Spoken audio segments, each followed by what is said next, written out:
12ஆம் வகுப்பு பொதுத் தேர்வு எழுதும் மாணவர்களுக்கான வெற்றிப்படிகள் நிகழ்ச்சி செங்கல்பட்டு அருகே நடைபெற்றது. புதிய தலைமுறையும் கற்பக விநாயகா கல்விக் குழுமமும் இணைந்து நடத்திய இந்நிகழ்ச்சியால் ஏராளமான மாணவ மாணவிகள் பலன் பெற்றனர்.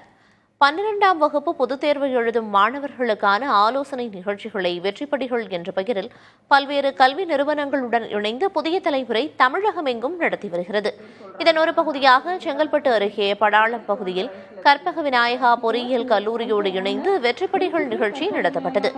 இந்நிகழ்ச்சியை கற்பக விநாயகா கல்விக் குழும மேலாண்மை இயக்குநர் முனைவர் மீனாட்சி அண்ணாமலை மற்றும் புதிய தலைமுறை செயலாசிரியர் திருப்பதி ஆகியோர் குத்துவிளக்கு ஏற்றி துவக்கி வைத்தனர். ஊக்குவிப்பு பேச்சாளர் சரவணன் அதிக மதிப்பெண்கள் பெறுவது குறித்த ஆலோசனைகளை வழங்கினார். துறை சார்ந்த ஆசிரியர்களும் ஆலோசனைகளை வழங்கி மாணவ மாணவிகளை ஊக்குவித்தனர். இந்த நிகழ்வில் செங்கல்பட்டு சுற்றுப்பகுதிகளைச் சேர்ந்த 1000 மாணவ மாணவிகள் பங்கேற்றனர்.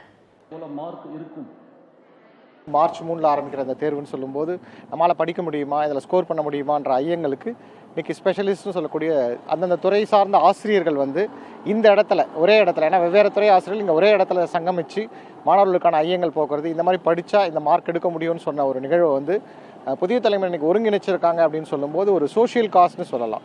புதிய தலைமுறை கையில் எடுத்த இந்த நிகழ்வு உண்மையிலேயே அரசு பள்ளிகளில் படிக்கின்ற +2 மாணவர்களுக்கு மிகவும் பயனுள்ள நிகழ்ச்சியாக இருந்தது. இதில் கற்பக விநாயகா பொறியியல் மற்றும் தொழில்நுட்ப கல்லூரியும் இணைந்து இந்த நிகழ்வில் பங்கு கொண்டது எங்களுக்கு உண்மையிலேயே ஒரு மகிழ்வான நிகழ்வு. இந்த ஈவெண்ட்டில் நிறையா டிப்ஸு டெக்னிக்ஸ்லாம் கொடுத்தாங்க. சப்ஜெக்ட்ஸை மெமரைஸ் பண்ணுறதுக்கு அது ரொம்ப எங்களுக்கு யூஸ்ஃபுல்லாக இருந்துச்சு. இது எங்களோட போர்டு எக்ஸாம் எழுதுறதுக்கும் அடுத்த எங்களோட ஆஃப்டர் 12th கெரியருக்கும் ரொம்ப யூஸ்ஃபுல்லாக இருக்கும்.